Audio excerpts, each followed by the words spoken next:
네, 지난 8일이죠. 한미가 공동으로 사드 배치를 최종 결정했고 이어서 13일에는 경북 성주가 사드 배치 지역으로 전격 발표가 됐습니다. 이번 사드 배치와 관련한 내용 윤현수 기자와 함께 자세히 나눠보도록 하겠습니다. 윤 기자 안녕하십니까? 안녕하세요. 네. 자, 먼저 사드가 어떤 무기인지 한번 다시 짚어보도록 하죠. 네, 사드는 종말 단계 고고도 미사일 방어 체계를 말하는데요. 터미널 하이 얼티튜드 에어리어 디펜스의 약자로 말씀드릴 수 있겠습니다. 적의 미사일이 목표물을 향해 빠르게 하강하는 단계에서 이것을 요격해 파괴하는 방어 체계인데요. 다시 말씀드려서 사거리 3,000km급 이하 단거리, 준중거리 탄도미사일이 포물선을 그리며 날았다가 낙하할 때, 즉 종말 단계인 고도 40에서 150km 상공에서의 적 미사일 궤적을 정확히 탐지하고 이를 요격해 파괴하는 것인데요. 이 사드의 미사일은 탄두를 싣지 않은 채 충돌하는 운동 에너지로 적의 미사일을 파괴하는 게 핵심입니다. 폭약 없이 오로지 운동 에너지로 공격해오는 적의 탄도미사일을 정면 충돌해서 파괴시키기 때문에 폭발의 위험을 가장 최소화시킬 수가 있는데요. 지상에 끼칠 수 있는 피해를 최대한 막아서 군병력과 장비, 핵심 시설, 인구 밀집 지역 등을 방어할 수 있습니다. 최대 사거리는 200km에 달하고 최대 고도는 150km로 알려져 있고요. 마 8 이상의 속도로 비행합니다. 미국에서는 이것을 2008년 처음 실전 배치를 했는데요. 현재 텍사스주와 오클라호마주, 괌 등에서 5개의 사드 포대를 운용 중에 있습니다. 그렇군요. 다시 한번 좀 정리를 간단하게 해보죠. 그러니까 우리로서는 북한이 되겠습니다. 북한이 미사일을 쐈다 그랬을 때 빠르게 낙하하는 단계, 이 미사일이 낙하하는 단계, 그 종말 단계에서 상공에서 이를 요격하는 체계가 바로 사드다. 이렇게 정리를 할 수가 있을 것 같고요. 이 사드가 우리나라에 필요한 이유 다시 한번 또 살펴보죠. 사드를 배치하게 된 결정적 이유 어디에 있습니까? 네, 북한의 핵미사일 위협이 점차적으로 현실화되고 있는 상황입니다. 우리 국민의 생명과 국가 안위를 지키고 한미동맹의 미사일 방어 능력을 최대한 강화하기 위한 조치라고 볼 수가 있겠는데요. 북한은 현재 1000여 발의 탄도미사일을 갖고 있는 것으로 파악이 되고 있습니다. 이 중 약 85% 이상이 우리나라를 향하고 있어서 우리의 군사 안보를 상당히 위협하고 있습니다. 이에 사드는 북한의 스커드와 노동을 포함해 3,000km급 단거리와 준중거리 미사일을 방어하는 용도로 배치 운용될 수 있습니다. 또한 사드 배치 시 북한의 핵미사일 위협에 대해서 우리나라의 2분의 1이나 3분의 2까지 최대한 방어가 가능해질 전망인데요. 원자력 발전소와 저유시설 등과 같은 국가 중요시설과 그리고 한미동맹 군사력을 방어할 수 있는 능력과 태세를 더 강화할 수 있게 될 입장이라는 것입니다. 네. 자, 그렇다면은 사실 한반도 내에 사드 배치를 하자 이런 얘기가 언급된 게 이전에 언제부터 시작이 됐는지 그동안의 어떤 경과 일지도 한번 살펴봤으면 좋겠는데요. 네, 한반도 내 사드 배치는 지난 2014년 6월 커티스 스케페로티 한미연합사령관이 필요성을 언급하면서부터 처음 시작됐습니다. 그러다가 지난 1월이죠. 북한의 4차 핵실험을 계기로 한미는 사드 배치의 가능성을 다시 한번 면밀히 검토해 왔고 그리고 2월에 북한의 장거리 로켓을 발사하자 한반도 사드 배치 협의를 공식 선언했습니다. 이어서 지난 3월에 사드 배치를 논의할 한미 공동 실무단을 구성하기도 했는데요. 그리고 5개월 만인 지난 8일에는 국방부는 한미 공동으로 사드 배치를 공식화하고 13일에는 배치 부지로 경북 성주 지역을 전격 발표하게 이르렀습니다. 네. 자, 경북 성주가 발표가 되면서 그 배경에도 이제 관심이 모아졌지 않습니까? 어떤 이유에서 성주가 선택이 된 건가요? 네, 그렇습니다. 13일 국방부는 브리핑을 통해서 한미 공동실무단이 최적의 사드 배치 부지로 경북 성주 지역을 건의했고 이를 양국 국방부 장관이 승인했다고 밝혔습니다.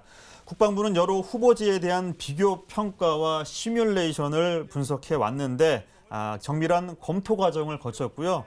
지역 주민의 안전과 군사적 효용성을 고려한 최선의 선택이라고 밝혔습니다. 네, 국방부가 이렇게 발표하고 그 다음 날 긴급 이제 국가안전보장회의에서도 대통령의 그 말은 군사적 효용성과 지역의 주민 안전성을 가장 최우선으로 했다라고 다시 한번 말씀을 하신 거를 저희가 볼 수가 있었는데, 이 사드 배치 지역으로 경북 성주가 선정된 이유들 좀 더 좀 면밀히 좀 들여다볼 필요가 있을 것 같아요. 네, 성주에 사드가 배치되면 사드 요격 미사일의 최대 사거리 200km를 고려할 때 미군 기지가 있는 평택과 군산, 그리고 육해 공군본부가 있는 충남 계룡대, 강원도 강릉 인근까지 전부 방어권에 들어가게 됩니다.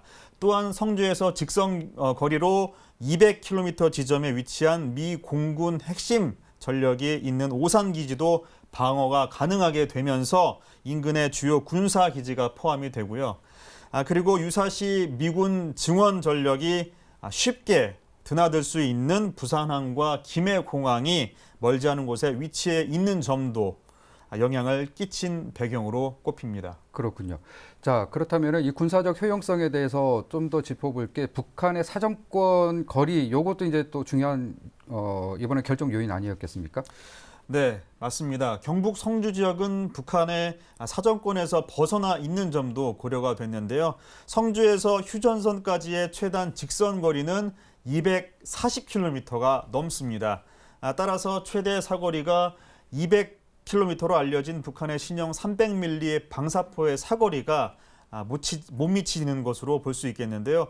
또한 포대가 배치될 지역 일대에는 인구 밀집 지역과 1.5km 떨어져 있고 고지대에 있기 때문에 지역 주민들에게 사드가 배치되더라도 미치는 영향이 적은 것으로 보고 있습니다. 네. 자, 그런 가운데서 이 지역 주민들의 반발, 이 반대의 목소리도 크게 나오고 있습니다. 어떤 내용입니까? 네, 13일 국방부는 사드 배치 지역 발표 이후에 경북 성주에서는 지역 주민 5천여 명이 직접 사드 배치 반대 걸기를 열었고요. 성주 군수를 비롯한 지역 주민들 200여 명이 직접 국방부에 항의 방문하는 등 강력한 반대의 목소리를 냈습니다. 이에 13일 밤 한민구 국방부 장관이 직접 성주 지역 주민들을 만나 설득에 나섰는데요. 이렇게 성주 지역 주민들이 사드 배치를 강력하게 반대하는 이유 중 하나는 사드로 인한 인체 유해성입니다. 사드가 적 미사일을 탐지 추적하고 요격 미사일 유도를 위해 고출력 빔을 쏘게 되는데 이 레이더가 뿜는 강력한 전자파를 가까이서 쏘면 건강에 치명적인 위험을 유발할 수 있는 게 아니냐는 것이었습니다. 네. 자, 이와 관련해서 인터넷을 통해서는 또 각종 또 확인되지 않은 사실들이 또 유포가 되고 있는 상황 아니겠습니까? 네, 사드 배치 지역으로 경북 성주가 선정이 된 이후 한간에는 일명 사드 괴담으로 만들어져 급속도로 그런 내용들이 퍼지기도 했는데요. 사드 레이더로 인해 농작물이 영향을 받아서 경북 성주 지역의 특산물인 참외 생산 판매가 어려워지게 될 것이다. 그리고 나아가서 지역 주민들이 암을 일으키고 또 불임까지 초래될 것이라는 그런 괴담이 떠돌기도 했습니다. 네. 그런데 이게 일리가 있는 내용들인가요? 군 당국은 이것을 근거 없는 괴담이라고 일축을 했습니다. 우선 일반적으로 모든 민간 군사용 레이더에는 전자파의 안전한 그런 기준이 있습니다. 안전거리 기준이 있는데요. 이번에 배치될 사드 레이더도 그런 그 엄격한 안전거리 기준이 적용이 됩니다. 국방부에 따르면 사드 레이더가 지상에서 인체에 악영향을 미칠 수 있는, 줄 수 있는 지상거리는 100m 이내입니다. 물론 이 지역은 모든 인원이 통제되는 구역에 속하게 되는데요. 또 전방 3.6km까지도 승인받은 사람만 출입할 수 있는 제한 구역으로 설정이 됩니다. 네. 어쨌든 이 사드 레이더에서 나오는 전자파가 사람에 닿지 못하도록 완전하게 통제를 한다. 이런 거 아니겠습니까?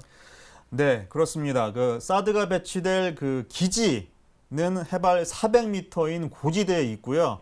지상에서 5도 이상 위쪽으로 운영될 것이기 때문에 그 아래에 있는 농작물이나 민간인이 레이더 빔에 닿을 가능성은 희박하다고 말씀드릴 수가 있겠습니다.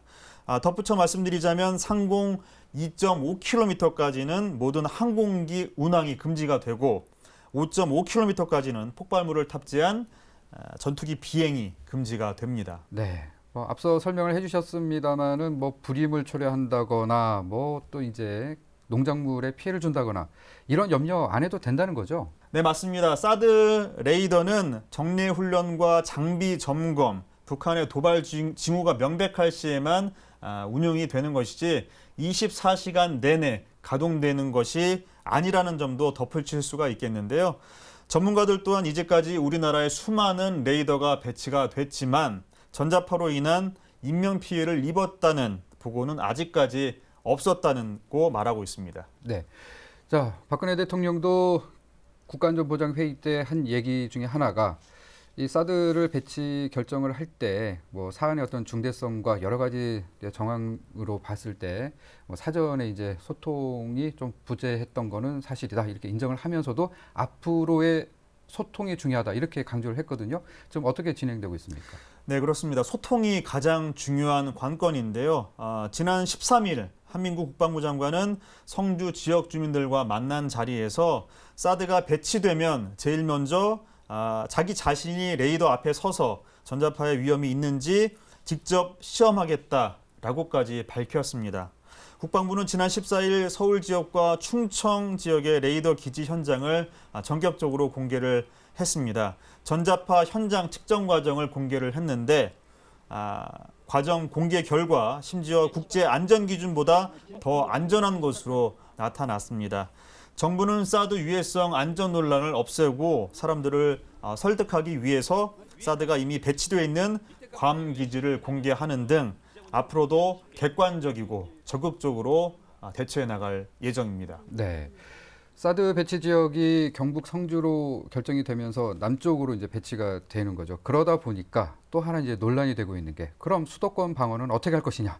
여기에 대한 이제 논란도 또 점화되지 않았습니까? 네, 정부는 수도권을 위협하는 북한 탄도미사일은 수도권으로부터 100에서 200km 배치된 사정거리에 배치된 스커드 계열 미사일이라며 이것은 비행 고도가 낮고 그리고 비행 시간이 짧아서 오히려 사드 요격보다는 하층 방어 체계인 패트리엇이 더 적합하다는 입장입니다.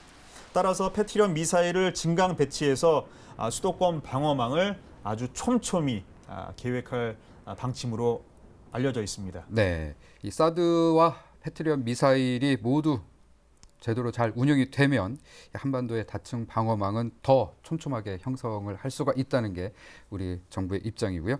자, 그런데 이 한미가 사드 배치를 두고 중국을 비롯해서 러시아도 반발하는 상황 계속되고 있지 않습니까?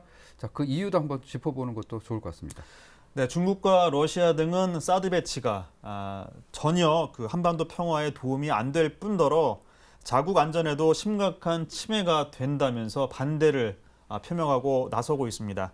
특히 중국은 사드 레이더가 중국 내 전력을 탐지할 가능성이 있다고 주장하면서 사드 배치를 강력하게 반발하고 있는 실정입니다. 네. 그러면은 자칫하면은 한중 관계라든지 한러 관계 이런 외교적인 분야에서 좀 많은 또 마찰이 우려가 될 것 같은데 여기에 대한 걱정하는 국민들의 목소리도 있는 것 같아요.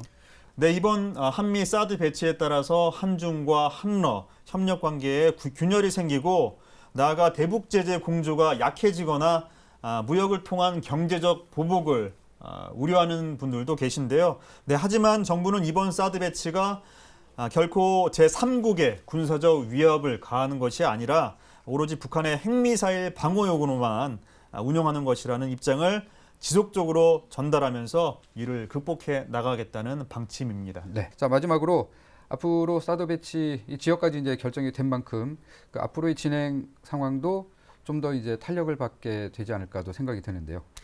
국방부는 내년 말 사드 배치가 목표지만 조기 배치를 위해 노력할 것이라고 밝혔는데요.